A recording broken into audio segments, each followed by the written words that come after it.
ဂုံတော်ကြောင့်ရသောစိတ်ဆွမ်းအင်းတွေအကြောင်းကိုဟောမယ်။ဘုရားရှင်ရဲ့ဂုံတော်တွေဟာပွားသောသူကိုကြည်ညိုစိတ်ဖြစ်စေတယ်။ကိလေသာကင်းစင်တော်မူသောဘုရားရှင်ဆိုပြီးတော့အာယုံပြုလိုက်တာနဲ့ဖြူစင်တဲ့အာယုံကိုအာယုံပြုရသလိုမျိုးဖြစ်သွားကြတော့အေးချမ်းတယ်။အေးချမ်းသောအရာကိုအာယုံပြုမှအေးချမ်းတာပူလောင်တဲ့အရာတွေကိုအာယုံပြုနေတော့ပူလောင်နေကြတာမိမိရဲ့နေ့စဉ်ဘဝမှာပူလောင်စရာတွေရှိနေရင်အဲ့ဒီပူလောင်မှုအာယုံကနေအေးချမ်းတဲ့အာယုံဘက်ကိုယူနိုင်ဖို့အရေးကြီးတယ်။သုံးလလေးစိုက်ပြီးတော့ဘုရားအာယုံကိုယူလိုက်မယ်။တရားအာယုံကိုယူလိုက်မယ်ဆိုလို့ရှိရင်အာယုံကကြည်လင်စေတဲ့အာယုံဖြစ်နေတဲ့အတွက်ကြောင့်စိတ်ကပြန်ကြည်သွားတယ်။အာယုံကစိတ်ခွန်အားဖြစ်စေတဲ့အာယုံဖြစ်တဲ့အတွက်ကြောင့်စိတ်ခွန်အားလေးပြန်ရသွားတယ်။အဲ့တော့ဂုံတော်နဲ့စိတ်ဆွမ်းအင်တတ်တယ်။အဲ့ဒီမှာမှဘုရားရှင်ရဲ့ဂုံတော်တွေကိုနားလည်စွာဖြင့်ကြီးညိုစွာဖြင့်ပွားများတဲ့အခါပို့ပြီးတော့အကျိုးကြီးတယ်။ဘယ်လိုအကျိုးကြီးတာလဲဆိုတော့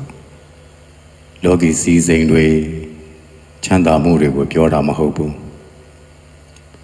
လောလောဆယ်လေစိတ်ကဂုဏ်တော်ကိန်းသွားတဲ့အတွက်ကြောင့်အကုသိုလ်ကိန်းတဲ့နှလုံးသားမဟုတ်တော့ဘူး။ဒီတော့စိတ်မနှောက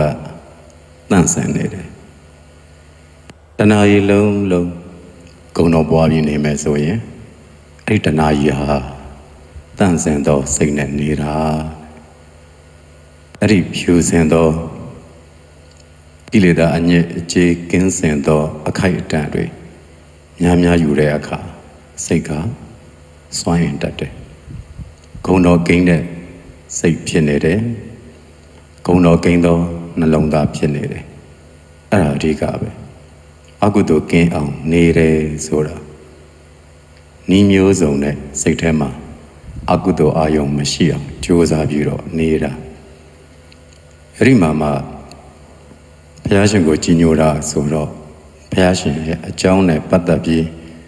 ဘုရားရှင်မှာရှိတဲ့ဂုဏ်တော်တွေကိုနားလည်ဖို့လိုတယ်ဘုရားရှင်မှာအရဟံဂုဏ်တော်ရှိတော်မူတယ်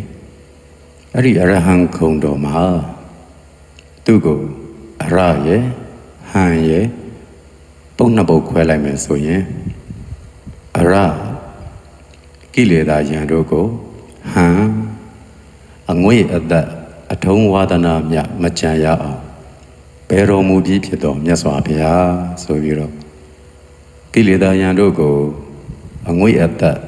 အထုံးဝါဒနာမြမကြံရအောင်ဘယ်တော်မူပြီးသောအကြောင်းကြောင့်လဲအရဟံမြည်တော်မူ၏လို့ဘုရားရှင်ကိုယ်တော်မြတ်ကိုအဲ့ဒီလိုကြီးညိုတာအဲ့တော့ဘုရားရှင်သည်ကိလေသာကင်းစင်တော်မူတယ်ဘုရားရှင်သည်ကိလေသာတွေကိုဝါသနာပါမကြံအောင်အကုန်ပယ်ပြစ်ထားပြီဆိုပြီးအာယုံလေးပြုကြည့်လိုက်အဲ့စိတ်ကအေးချမ်းတာပေါ့ကိုယ့်ရဲ့ပူလောင်မှုတွေစီကနေပြီးဝေးသွားစေတယ်ဂုဏ်တော်ကိန်းတဲ့စက္ကန့်အခိုက်အတန့်ဟာ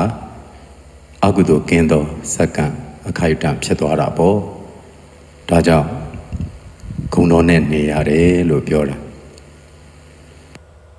လောကတ attva တွေကိုယုံညံ့နှိမ်ကျစေတတ်တဲ့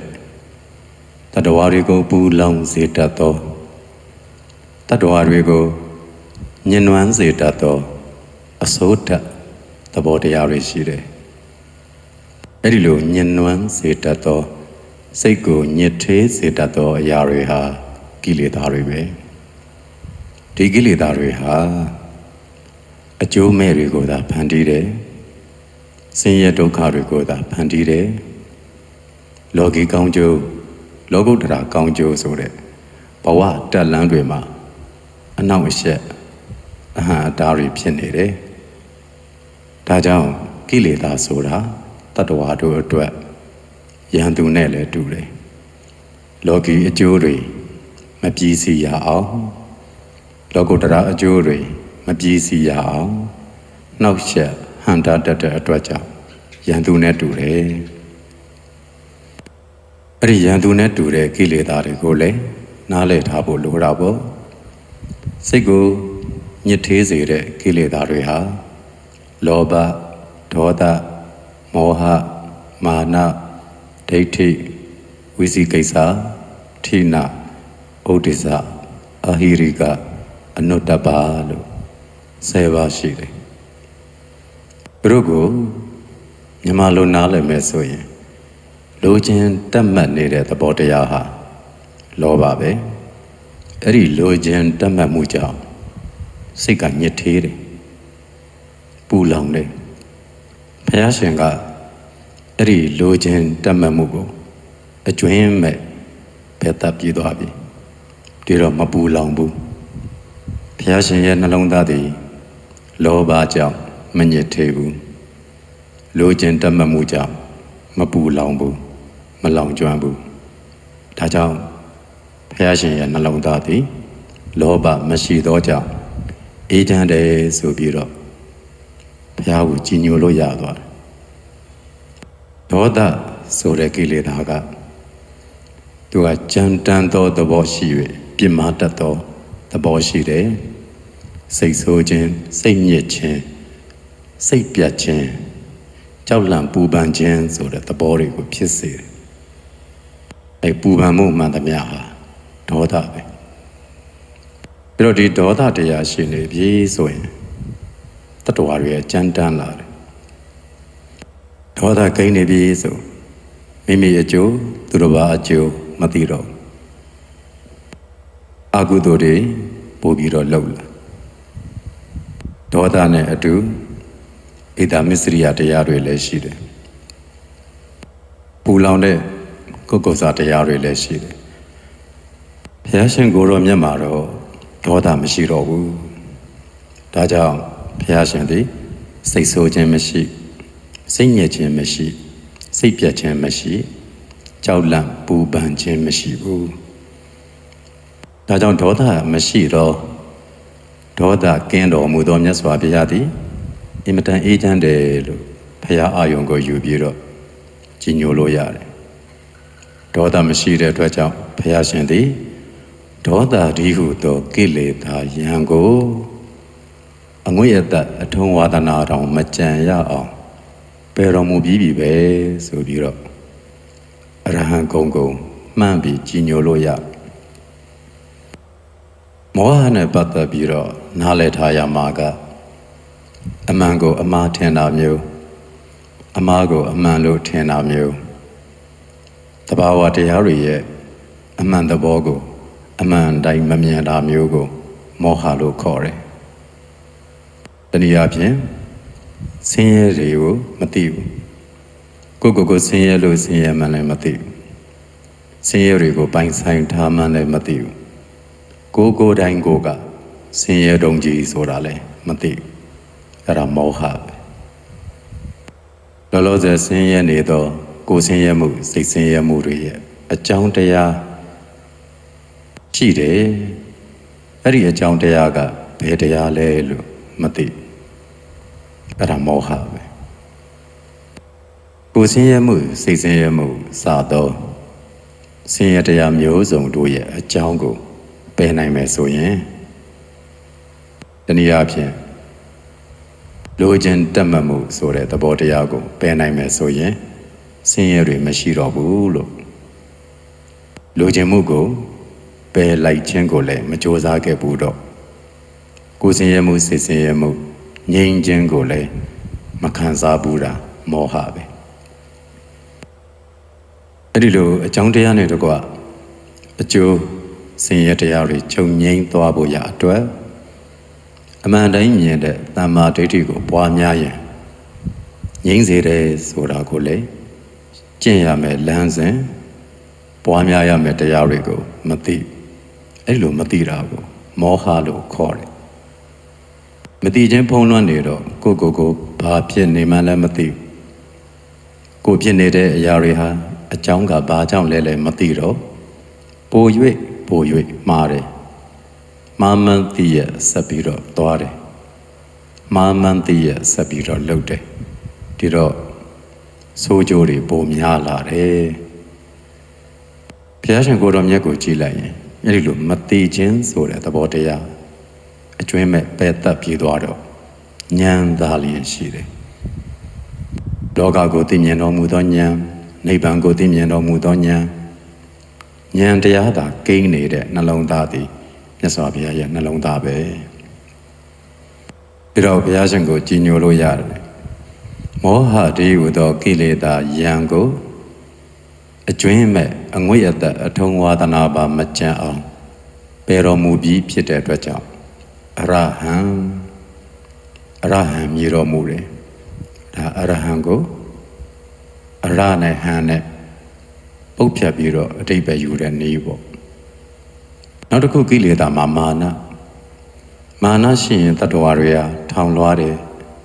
မိမိကိုယ်ကိုအထင်ကြီးတယ်အဲ့ဒီထောင်လွှားမှုအထင်ကြီးမှုတွေနဲ့သူတစ်ပါးကိုနှိမ်ချခြင်းသူတစ်ပါးကိုအပုတ်ချခြင်းအထင်သေးခြင်းဒီလိုသဘောတွေဖြစ်လာတတ်တယ်ပုဂ္ဂိုလ်ကိုအထင်ကြီးမှုဟာတပတ်သားပေါ်ကိုလည်းပဲစိုးကျိုးတွေဖြစ်အောင်လုပ်တတ်တယ်ဘုရားရှင်မှာတော့အဲ့ဒီလိုမာနမရှိဘူးမာနကိုအငွေ့ရတအထုံးဝါဒနာမြမကြံအောင်ပယ်တော်မူပြီးသွားတဲ့အတွက်အရဟံဂုဏ်နဲ့ပြည့်စုံတော်မူတယ်မာနမရှိဘူးလူပဲဖြစ်ဖြစ်နတ်ပဲဖြစ်ဖြစ်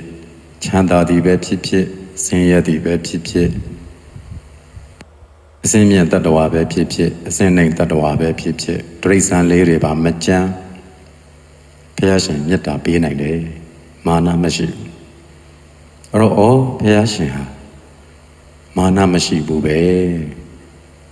ဘုရားတော်မာနမရှိတာတို့တွေကမာနတွေရှိနေတော့ရှက်เสียရပဲလို့အဲ့ဒီလိုစင်ကြင်ရင်ကိုယ့်အတွက်အကျိုးများတယ်ဘုရားကိုစံပြပုဂ္ဂိုလ်အနေနဲ့အာယုံပြုလိုက်တဲ့အခါဒီအရဟံဂုဏ်တော်တတိယလိုက်တာနဲ့စံပြပုဂ္ဂိုလ်ကိုအတူယူပြီးတော့နေခြင်းစိတ်ပေါက်လာမယ်ကျင့်ခြင်းစိတ်ပေါက်လာမယ်ဘုရားကမာနကင်းပေမဲ့ကိုယ်ကပုထုဇဉ်မလို့မာနတော့မကင်းနိုင်သေးဘူးလို့ပြောတာဟာဘုရားရှင်အပေါ်မှာကြည်ညိုမှုယုံကြည်မှုအားနည်းနေသေးလို့ဒီအဖြေပဲထွက်တယ်ဘလို့စင်ကြယ်ပေးဒီအဖြေပဲထွက်တယ်ဘုရားရဲ့တပည့်ဆိုတာဘုရားကျင့်တဲ့လမ်းစဉ်အတိုင်းပဲလိုက်ကြရတာမာနကိုပယ်ခွာလို့ဘုရားရှင်ကဘုရားဖြစ်ပေမဲ့ကိုကမာနကိုပယ်လို့ဘုရားမဖြစ်နိုင်ပေမဲ့သဘောထားကတော့အတူတူပဲမာနကင်းသောလူသားနဲ့မာနကင်းသောဘုရားရှင်အေးချမ်းတဲ့နှလုံးသားချင်းသဘောထားတူတယ်ဒါကြောင့်တို့ဘုရားကဒီလိုမာနကိုပယ်ထားတယ်ငါတန်တာမှာလည်းမာနရှိလို့မသင့်တော်ဘူးလို့ဆင်ခြင်မိလိမ့်မယ်ဘုရားကိုကြည်ညိုစိတ်များလေဘုရားရှင်ကိုယ်တော်မြတ်ကျင့်သုံးတော်မူသည့်အတိုင်းနေထိုင်လိုစိတ်တွေပြင်းပြလေသူတော်ကောင်းလမ်းကိုပို့ပြီးတော့ရွေးခြင်းလေဖြစ်လာလိမ့်မယ်အဲ့တော့စိတ်ကဘုရားကိုအာယုံပြုသောအားဖြင့်ချမ်းတမ်းသောစိတ်တွေမကိန်းတော့မာနမကိန်းပဲပယ်နိုင်လာလိမ့်မယ်ဘုရားကိုကြည်ညိုတဲ့အတွက်ဘုရားရှင်ကျင့်သွားတော်မူသည့်အတိုင်းလဲလိုက်ပြီးတော့ကျင့်ခြင်းသလိုကျင့်တဲ့အတွက်လည်းပဲဘုရားရှင်ငြိမ်းတော်မူသလိုလိုက်ပြီးတော့ငြိမ်းနိုင်ကြတယ်ဒါကြောင့်ဘုရားကလမ်းပြတော်မူခဲ့တာငြိမ်းခြင်းရင်မာနကိုပယ်ရမယ်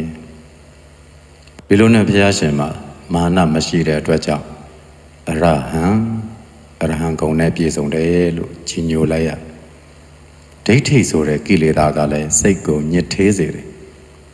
အလွဲအမှားယုံကြည်ယူဆမှုကိုဒိဋ္ဌိလို့ခေါ်တယ်ဒီနေရာမှာမိစ္ဆာဒိဋ္ဌိကိုလိုအပ်တယ်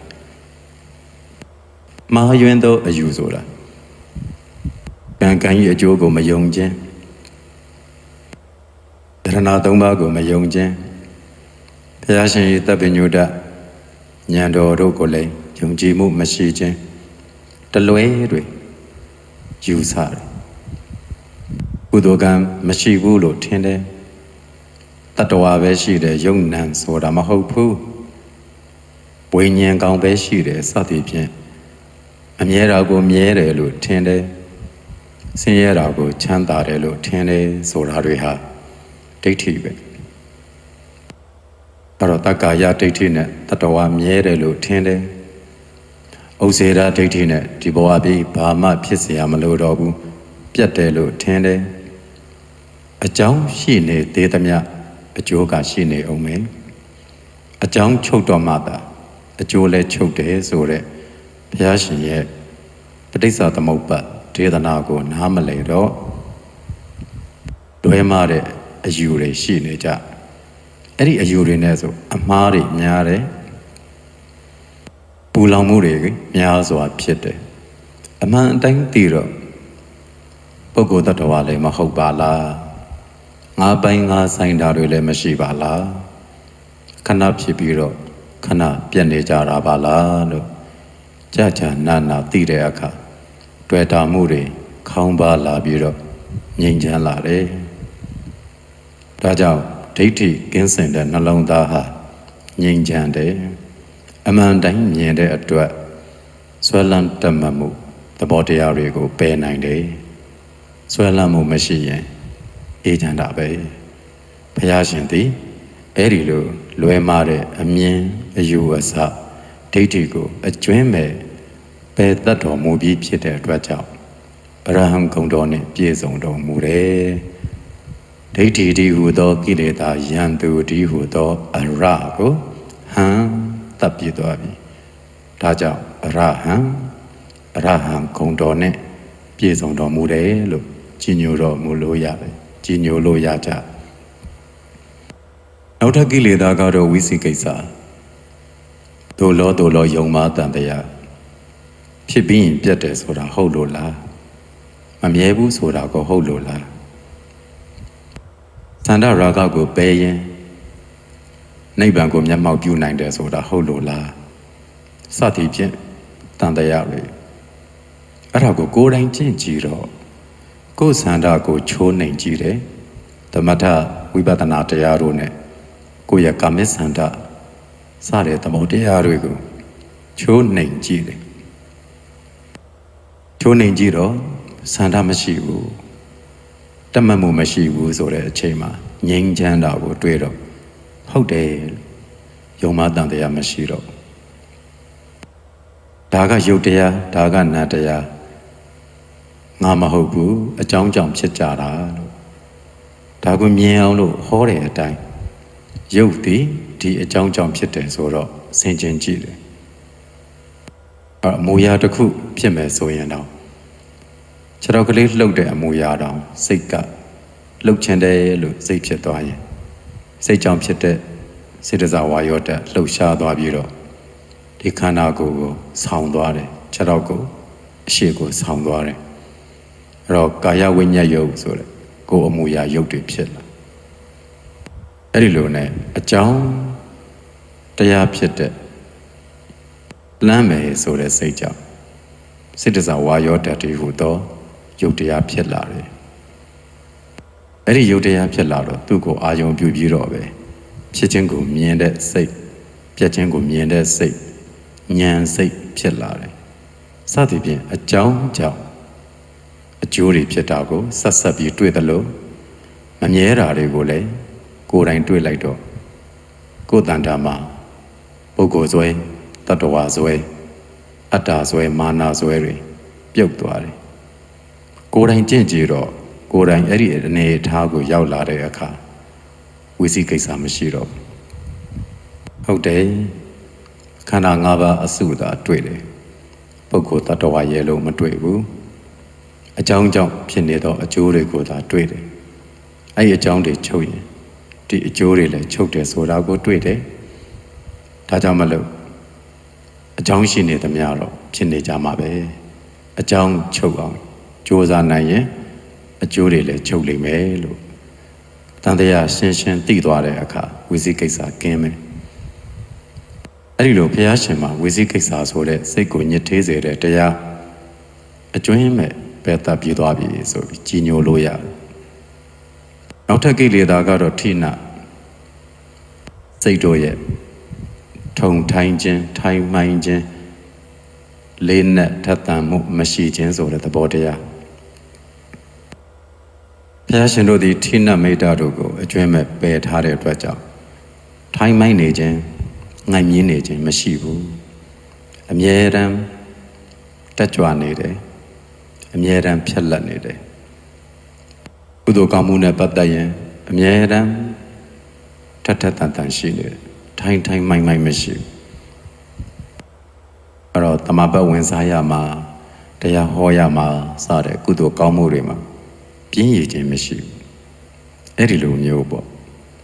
ဘုရားရှင်မှာထိနာကင်းတော်မူတယ်ဆိုပြီးကြီးညိုလို့ရတယ်ဥဒ္ဒစ္စစိတ်တွေပြန့်ခဏမငြိမ်ဖြစ်တယ်သိပြန့်နေတဲ့ပုဂ္ဂိုလ်တယောက်ဟာဣန္ဒြေမရအမားတွေများစွာဖြူတတ်တယ်ဘုရားရှင်ဒီအဲ့ဒီစိတ်ပြန့်လွင်မှုဥဒ္ဒစ္စကိုအကျွင်းမဲ့ပယ်ထားတယ်ဆိုတော့ဘယ်တော့မှစိတ်မပြန့်လုပ်တဲ့အလုပ်တစ်ခုပေါ်မှာအမြဲတမ်းအာယုံစိုက်ထားနိုင်တယ်အာယုံစိုက်ပြီးတော့ပြောသောစကားအာယုံစိုက်ပြီးတော့ပြုသောအလုပ်မှန်သမျှသည်ပြီးပြင်းနဲ့အဆုံးသတ်နိုင်တယ်ဒါကြောင့်ဘုရားရှင်မှာအဲ့ဒီလိုကနာမငြိမ်ဖြစ်စေတဲ့ဥဒ္ဒစ္စတရားအကျွင်းမဲ့ပယ်ထားပြီးပြီအကျွင်းအကြံတောင်မရှိတော့ဘူးအဲ့ဒီလိုနဲ့ကြီးညိုလို့ရတယ်အာဟိရိကနဲ့အနုတ္တပနှစ်ပါးကတော့မကောင်းမှုပြုတဲ့နေရာမှာမရှက်တတ်ခြင်းနဲ့မလန့်တတ်ခြင်းပဲအဲ့ဒီမရှက်တတ်မှုမလန့်တတ်မှုရှိရင်အကုသိုလ်မှန်သမျှရဲရဲတင်းတင်းလုပ်တော့တာပဲဘုရားရှင်မှာအဲ့ဒီလိုအာဟိရိကအနုတ္တပတရားတွေအကျွင်းမဲ့ဘယ်သက်ပြေးသွားပြီဒါကြောင့်အင်မတန်စင်ကြယ်သွားတယ်အဲ့ဒီလိုအစိုးတသဘာဝဖြစ်တဲ့ကိလေသာယန္တု10မျိုးဒီကိလေသာယန္တု10မျိုးတို့ကိုအငွေ့ရတအထုံးဝါဒနာတော်မကြံရအောင်ဘယ်တော်မူပြီးဖြစ်တဲ့မြတ်စွာဘုရားပါလားလို့ဒီလိုကြီးညိုလိုက်ရင်စိတ်ကအေးချမ်းသွားတယ်လို့စိတ်ခွန်အားတွေလည်းရတယ်တခြားညစ်သေးစေသောအာယုံကို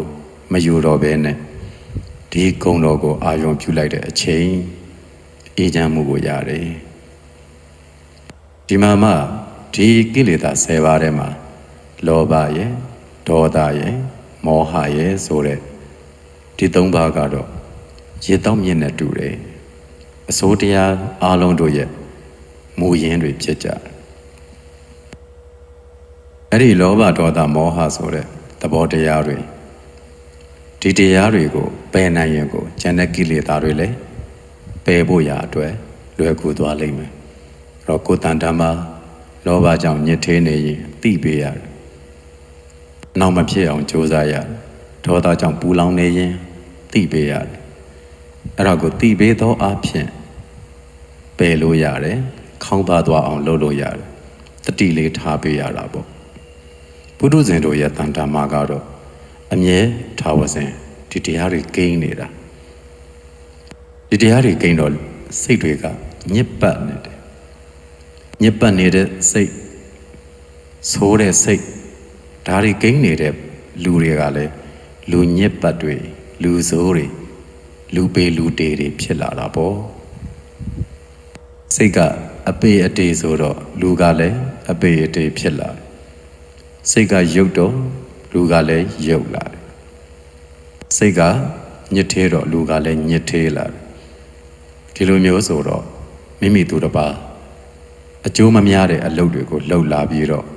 လောကကိုပူလောင်စေတယ်အဲ့ဒီအစိုးတသဘာဝကိလေသာတွေကဖယားယဟန္တာတို့ရဲ့တန်တမ်းမှာကြတော့အရဟတမတ်နဲ့အကျွင်းမဲ့ဘယ်တပ်ပြီးဖြစ်သွားပြီအကျွင်းအကြံမရှိတော့အကုန်လုံး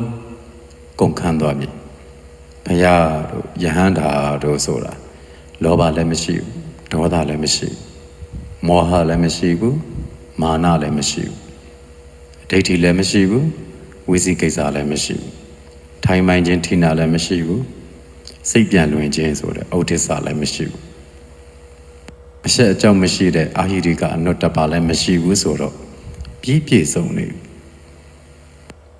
အဲ့လိုပြည့်ပြည့်စုံတော့အေးချမ်းကြတဲ့ပုဂ္ဂိုလ်တွေဒီမှာမှထူးခြားချက်ကယန္တာတွေရဲ့တန်တာမှာ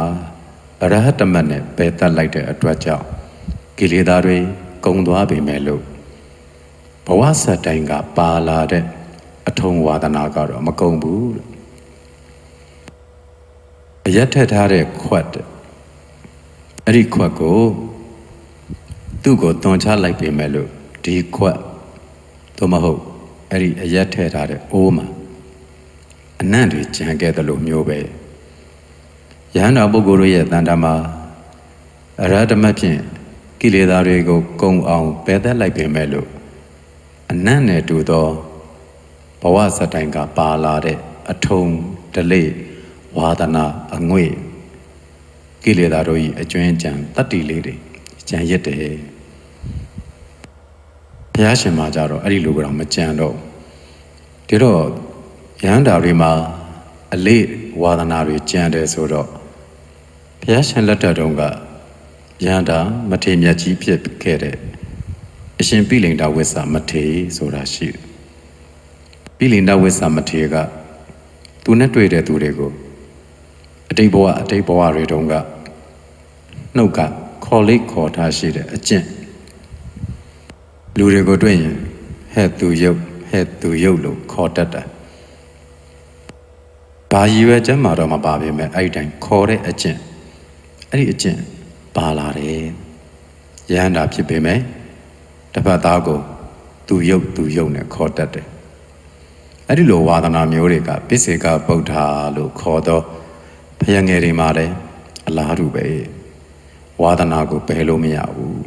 ကိလေသာကုန်သွားပြီမဲ့ဝါဒနာကြံတယ်ဘုရားရှင်ရဲ့စိတ်တော်အစဉ်မှာကြတော့ဝါဒနာတော်မကြံတော့ဘဲနဲ့အမြဲထာဝရမြင့်မြတ်ကောင်းမွန်ပြီးတော့အေးမြတ်တန့်စင်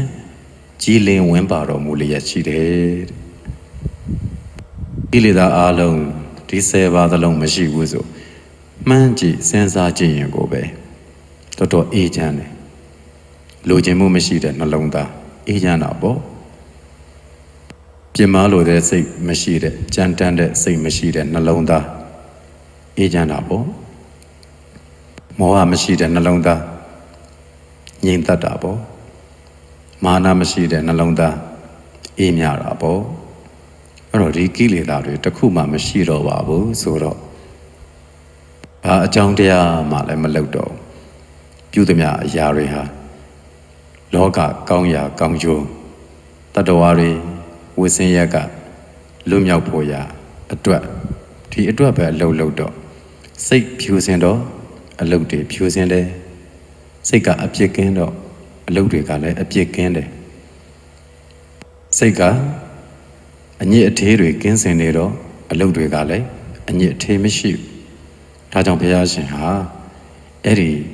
ကိလေသာကိုပယ်တတ်တဲ့ဂုဏ်ကျေးဇူးနဲ့ပြည့်စုံတဲ့အတွက်ကြောင့်ကြီးညိုထိုက်တယ်ဆိုဘုရားအာယုံကိုယူတော့ကိုယ့်ကိုယ်လည်းအေးချမ်းစေတာပေါ့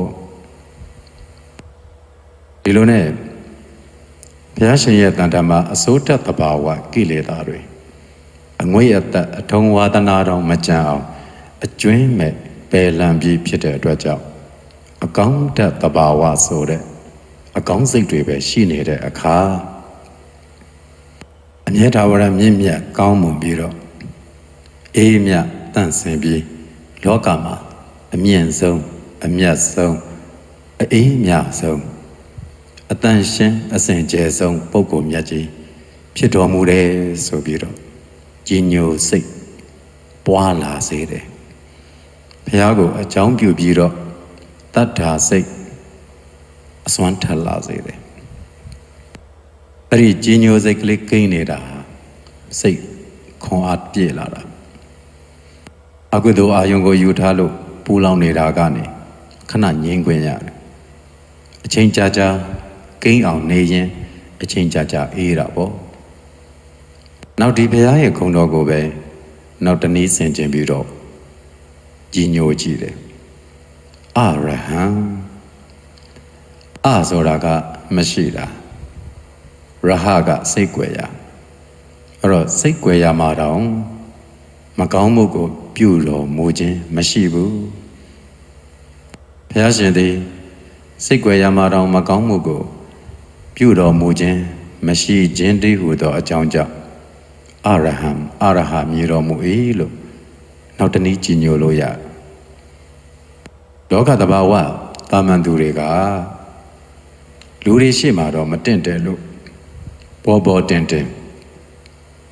ကာယဒုစရိုက်ဝစီဒုစရိုက်မနောဒုစရိုက်တို့ကိုကျူးလွန်ခြင်းမှကျူးလွန်မယ်ကိုယ်ရာရောက်သွားရင်တော့ဘယ်သူမှမမြင်တဲ့နေရာမှာ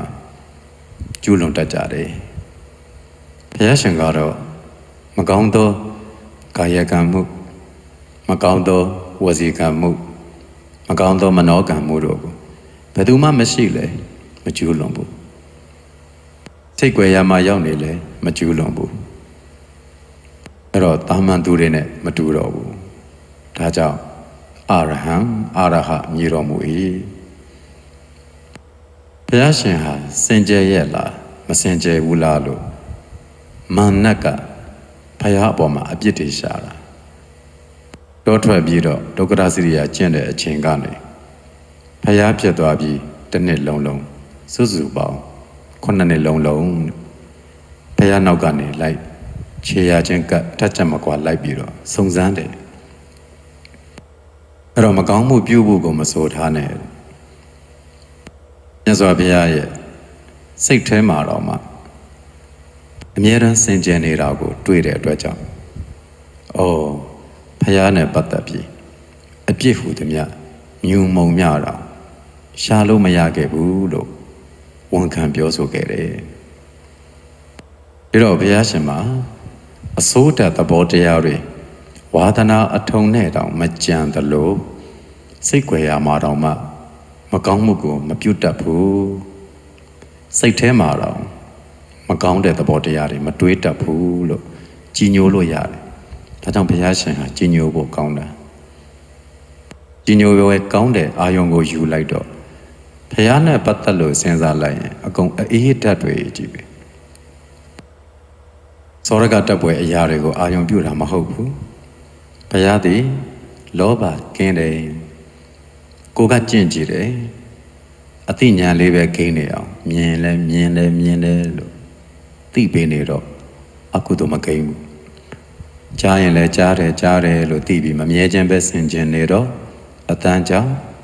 အကုသို့မဖြစ်ဘူးအတန်ကြောင့်လောဘလည်းမဖြစ်ဘူးဒေါသလည်းမဖြစ်ဘူးအနံ့ကြောင့်လည်းလောဘလည်းမဖြစ်အောင်နေတယ်ဒေါသလည်းမဖြစ်အောင်နေတဲ့အခါဘုရားကိုကြီးညိုလာဟုတ်တယ်ကိလေသာအလုံးကိုအကုန်အစင်ပယ်ပြီးတဲ့ဘုရားမှာတော့အမြဲတမ်းဒီလိုပဲအေးချမ်းနေမှာပါလားလို့သိပြီဘုရားရှင်မှာကိလေသာမြုပ်တစက်တောင်မကြံအောင်ပယ်တတ်ပြီးစိတ်ွယ်ရမှာတောင်မကောင်းမှုကိုမပြုတ်တတ်ဘူးဆိုဘုရားရှင်ကိုကြီးညိုစိတ်ပို့ပြီးတော့များလာမယ်ဘုရားကိုကြီးညိုလာတော့ဘုရားပြောတဲ့တရားတွေကိုယုံကြည်မှုပိုများလာပိုပြီးတော့ကြင့်ကြံအားထုတ်ခြင်းစိတ်တွေများလာမယ်အကျိုးရှိတာပေါ့ကောင်းတဲ့အာယုံကိုယူတော့အဲ့လိုကောင်းကျိုးတွေထွက်လာတယ်နောက်တနည်းအားဖြင့်ဘုရားရှင်ကိုဒီအရဟံဂုဏ်တော်ဖြင့်အရဟံပူဇော်အထူးကိုခံတော်မူထိုက်တဲ့အတွက်ကြောင့်အရဟမြည်တော်မူ၏လို့ကြီးညိုလို့ရပြန်နောက်အဓိပ္ပာယ်တစ်ခုနဲ့ဘုရားရောပိစေကဗုဒ္ဓတွေရောယဟန္တာတွေရောအရဟတမတ်ဖြင့်အစိုးတသဘာဝကိလေသာတွေကိုအကျွင်းမဲ့ပယ်တတ်ကြတယ်အမျက်ဆုံးအလူကိုခံထိုက်တဲ့ပူဇော်ထိုက်သူအရှင်တွေကြီးပဲတဲ့ကိလေသာပယ်တတ်ထားတဲ့ပုဂ္ဂိုလ်မှန်သမျှဘုရားသည်လည်းပဲပူဇော်ထိုက်တယ်ပိစေကဗုဒ္ဓတို့သည်လည်းပဲပူဇော်ထိုက်တယ်ယဟန္တာတို့သည်လည်းပူဇော်ထိုက်တယ် ပူဇော်ထိုက်တာချင်းတူကြပေးမယ်လို့ဘုရားရှင်ကတော့အထူးခြားဆုံးပူဇော်ထိုက်တဲ့သူပူဇော်မှုကိုအထူးခြားဆုံးခံထိုက်တဲ့သူဖြစ်နေတယ်ဘုရားရှင်ရဲ့တန်တမှာအစိုးတသဘာဝကိလေသာတွေကိုအငွေ့အသက်အထုံးဝါဒနာတော်မကြံရအောင်အကျွမ်းမဲ့ပယ်လံပြီးဖြစ်နေတာကအပြစ်ဟူသမျှမရှိတော့တဲ့သဘောပဲအကောင်းတဲ့သဘာဝအကောင်းစိတ်တွေပဲအမြဲရှိနေတယ်စိတ်ကြွယ်ရအရက်မှာလည်းမကောင်းမှုဟူသမျှတို့ကိုပြုတော်မမူဘူးသူများမကြားနိုင်လို့ဆိုပြီးတော့လေမကောင်းတဲ့စကားကိုပြောတော်မမူဘူးသူများမကြားနိုင်လို့သူများမသိနိုင်လို့ဆိုပြီးတော့လေစိတ်ထဲမှာမကောင်းတာမကြံဘူးဝါသနာအလျောက်တောင်ပြုမှုခြင်းပြောဆိုခြင်းကြံစီခြင်းရှိတော်မမူဘူးကောင်းသောအမှုတွေကိုသာအမြဲပြုနေတယ်ကောင်းသောစကားတို့ကိုသာအမြဲပြောဆိုတယ်ကောင်းသောအကြံစီကိုသာအမြဲကြံစီတော်မူလျက်ဒါကြောင့်ပူဇော်ထိုက်တယ်အရတ္တမအရတ္တဘောရာပြည့်တည်နေတပြိုင်နက်လည်းပဲပရိသံပိတာအဘိညာဉ်တမပတ်စတဲ့ဉာဏ်တကိုးတွေကိုလည်းပဲတစိတ်တဒေတာအကန့်အသတ်နဲ့မဟုတ်ပဲတပါးတည်းနဲ့အပြည့်အစုံရတော်မူတဲ့အပြင်သိစရာမှန်သမျှတစမကြံအကုန်သိနိုင်တဲ့တပ်ပညုတဉာဏ်တော်ကြီးကိုပါထူးထူးခြားခြားရတော်မူထားတဲ့အတွက်ဘုရားကပို့ပြီးတော့ပူဇော်ထိုက်တာဒါအပြင်အာတယာနုတ္တယဉာဏ်ဆိုတဲ့တတ္တဝါတို့ရဲ့အတွင်းဓာတ်ခံကိုလည်းသိတယ်ကိလေသာအငုတ်ဓာတ်တွေကိုလည်းဘုရားရှင်ကသိတယ်တတ္တဝါတို့ရဲ့အတွင်းအစ္ဆဒသဘောတရားအလိုဆန္ဒတွေကိုလည်းသိတယ်အဲ့ဒီလိုသိတဲ့ဉာဏ်ဟာတပါးသူတို့နဲ့မဆိုင်ဘူးတပါးသူတို့နဲ့မဆက်ရှင်ဘူးဘုရားရှင်တို့သာရနိုင်တဲ့ဉာဏ်တော်တွေဘုရားရှင်တို့သာရနိုင်တဲ့အာဝေနိကလို့ခေါ်တဲ့တိချာဂုံတော်တွေအဲ့ဒီတိချာဂုံတော်တွေကိုရခြင်းအတွက်ကြောင့်လည်းပဲတခြားသောပိစေကဗုဒ္ဓယဟန္တာတို့တဲ့ပို့ပြီးတော့အထူးတလဲပူဇော်သူကိုခံထိုက်တာဒီလောကမှာလူနဲ့မြမဘယ်လိုတူတယောက်ကမှဘုရားရှင်သိတယ်လို့မသိနိုင်ဘူးဂုံတော်တွေအရာမှလည်းဘုရားရှင်ကဲ့သို့မရှိနိုင်ဘူးဒါကြောင့်ဘုရားရှင်ဟာပူဇော်ထိုက်သူပုဂ္ဂိုလ်တွေထဲမှာပူဇော်မှုကိုအထူးခြားဆုံးခံထိုက်တဲ့ပုဂ္ဂိုလ်ဖြစ်တယ်ဒါကြောင့်အရဟံပူဇော်သူကိုခံတော်မူထိုက်သောမြတ်စွာဘုရားလို့ကြီးညိုလိုက်တဲ့အခါဘာကြောင့်ကြီးညိုထိုက်တာလဲဆိုတဲ့အကြောင်းတွေကိုလည်းသိတဲ့အခါစိတ်ကအေးချမ်းသွားဒီလိုသဘောတရားတွေကြောင့်ဘုရားဟာကြီးညိုဖို့ကောင်းတာဒီလိုသဘောတရားတွေကြောင့်လေဘုရားဟာအပူဇော်ခံထိုက်တာဒီတော့ဘုရားရှင်ဘက်ကအဲဒီလိုဂုဏ်ကျေးဇူးတွေနဲ့ပြည့်စုံတဲ့အခါကိုယ့်ဘက်ကနေပူဇော်မယ်ပူဇော်တဲ့အခါကျတော့လည်းပဲပူဇော်ပုံပူဇော်နည်းနှမျိုးရှိတယ်ဘုရားရှင်ကိုပူဇော်ပြီးဆိုရင်အာမိတာပူဇော်နဲ့ပူဇော်ခြင်း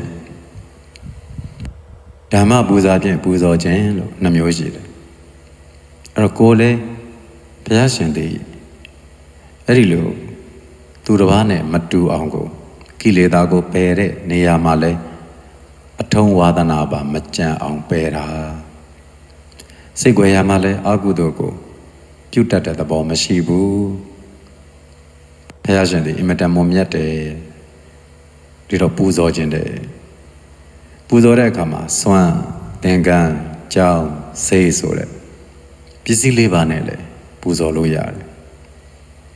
အရဟံဂုဏ်တော်ရှင်မြတ်စွာဘုရားရဲ့စိတ်တော်အစဉ်မှာကိလေသာအညစ်အထိတ်အနောက်အကျူတို့ကနေပြီးတော့ကင်းတဲ့အတွက်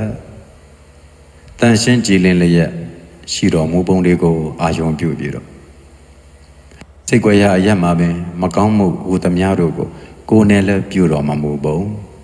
နှုတ်ကလည်းမပြောပုံ စိတ်နဲ့တောင်ကြံစီတော့မမူပုံတို့ကိုအာယုံပြုပြီးတော့အတုမရှိတဲ့သီလဂုဏ်တမာတိဂုဏ်ပညာဂုဏ်တို့နဲ့ပြည့်ဝတဲ့အတွက်ကြောင့်မလို့ပူဇော်မှုအထူးကိုခံထိုက်တယ်ဆိုပြီး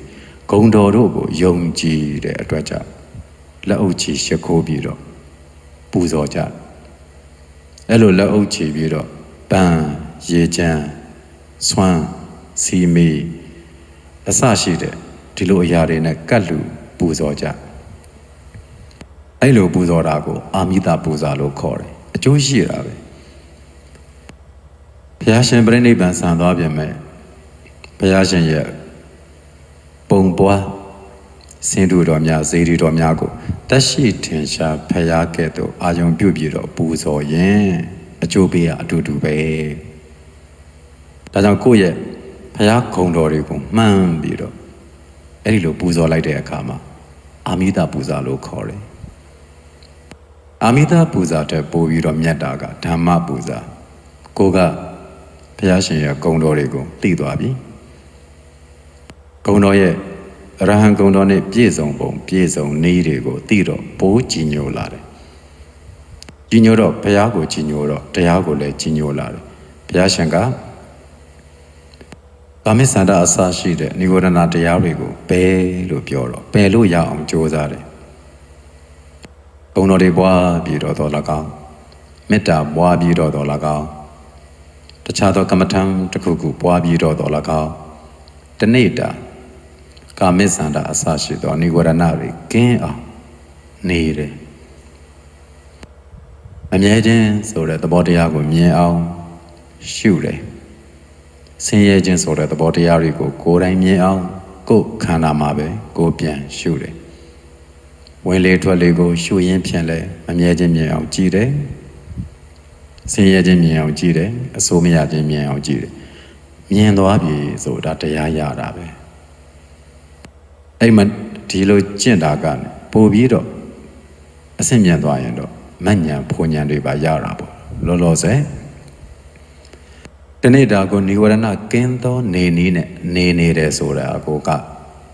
ဘုရားစကားအတိုင်းနားထောင်ပြီးနေတာတရားနဲ့ပူဇော်တယ်လို့ခေါ်တယ်အဲ့တော့ကိုယ်စိတ်အစဉ်ကို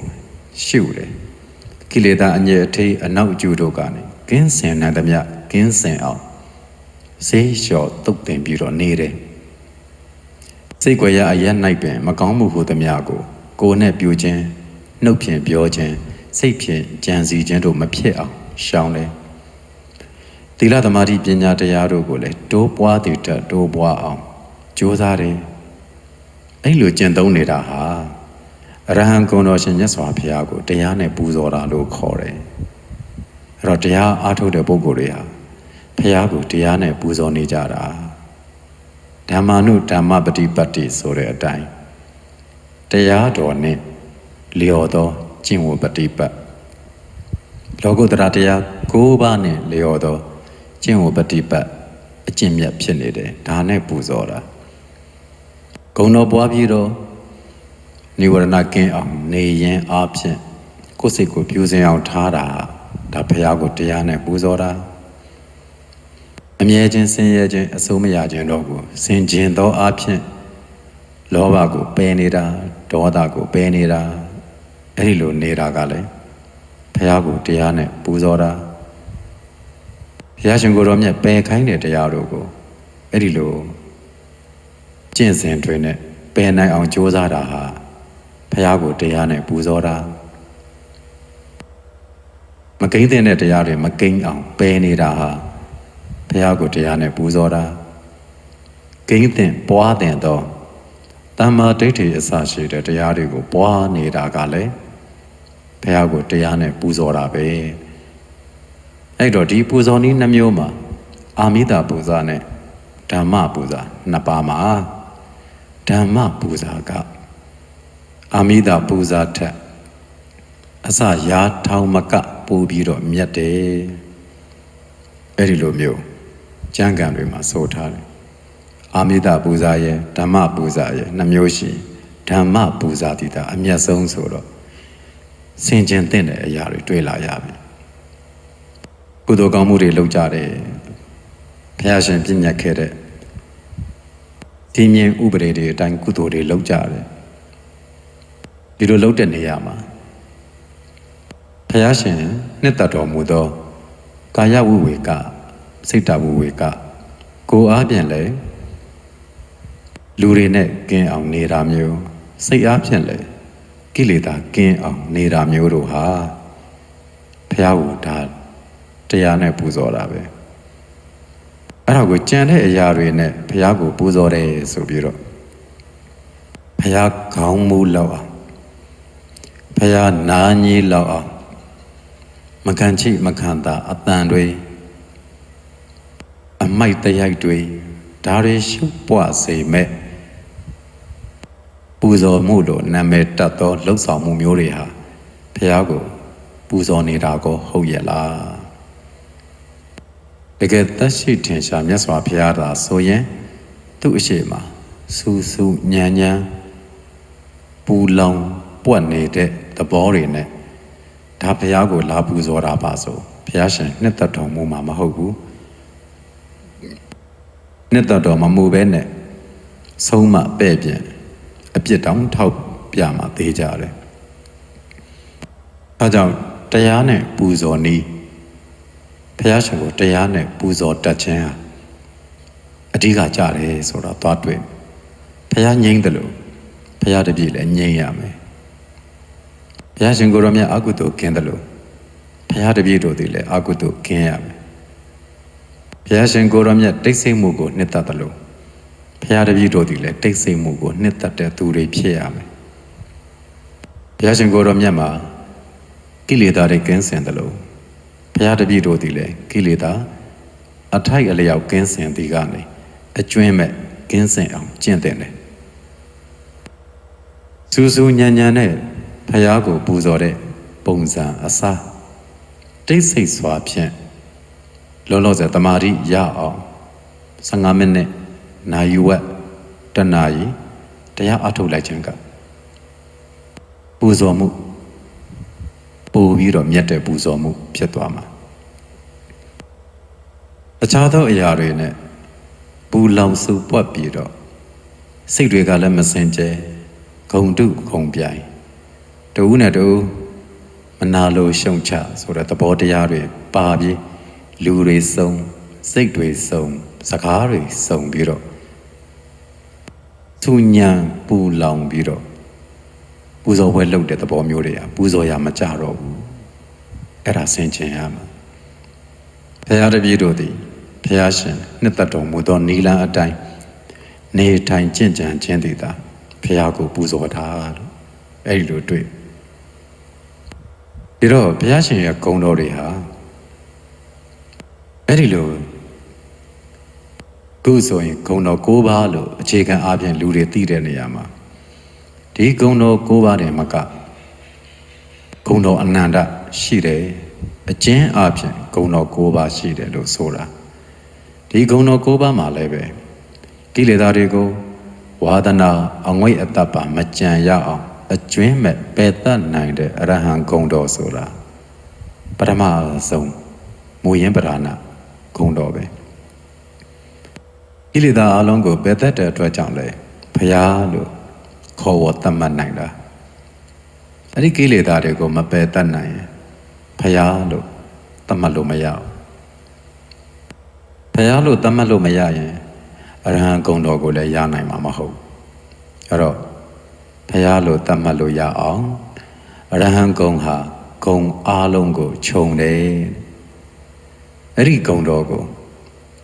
အကျဉ်းချင်းပွားသောအားဖြင့်စိတ်အစွမ်းတွေထက်စေတယ်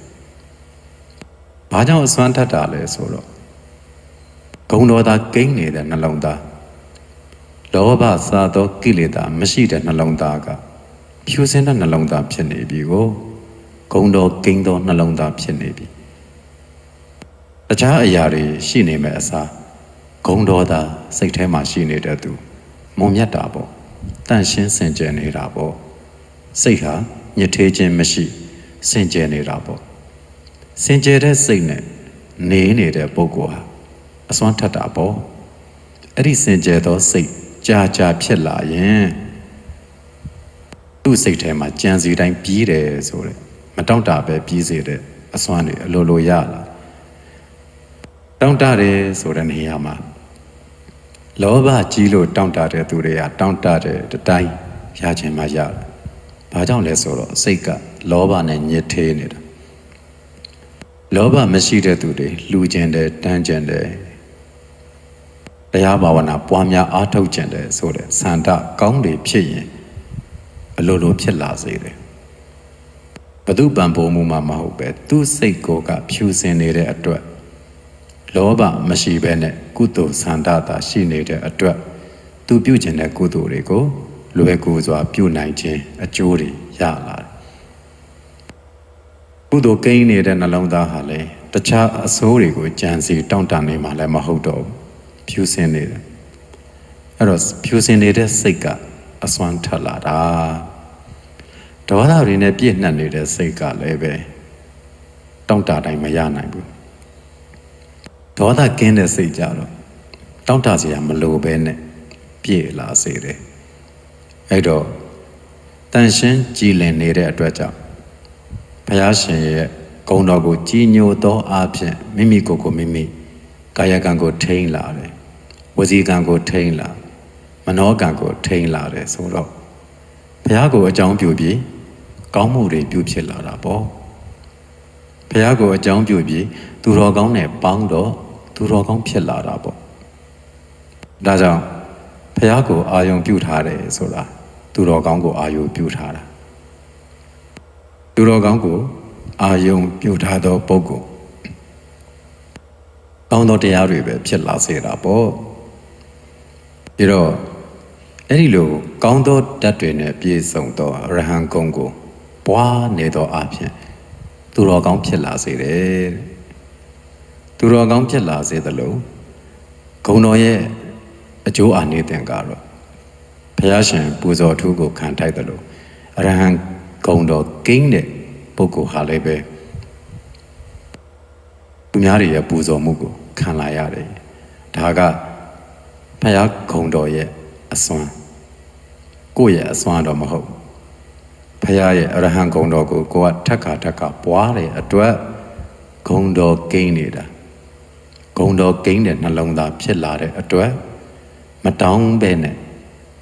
ကိုလည်းပဲလူပူဇော်နတ်ပူဇော်လူယိုသေးရှင်ယိုသေးဆိုတဲ့အဖြစ်ကို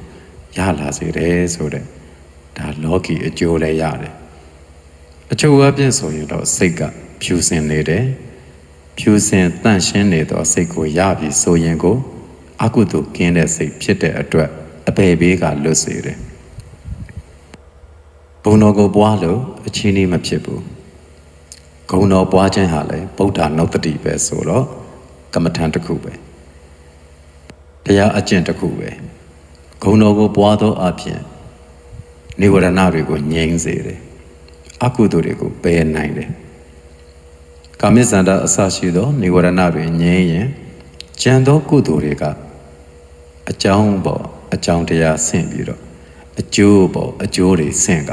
ကောင်းကျိုးတွေကြီးပဲရလာမှာဖြစ်တယ်ဖြူစင်ပြီးသားစိတ်ကဖြူစင်သောအလုပ်တွေကိုသာဆက်ပြီးတော့လုပ်နေမှာအကုသိုလ်ကင်းသောနှလုံးသားကအကုသိုလ်ကင်းသောအလုပ်တွေကိုသာဆက်ပြီးတော့လုပ်နေမှာအဲ့တော့အခြေခံပေါ်မှာနောက်တစ်ဆင့်တက်ပြီးတော့သာအမြင့်ကိုလှမ်းသွားမှာဖြစ်တယ်အတိကောင်းစွာနဲ့နေတဲ့အတွက်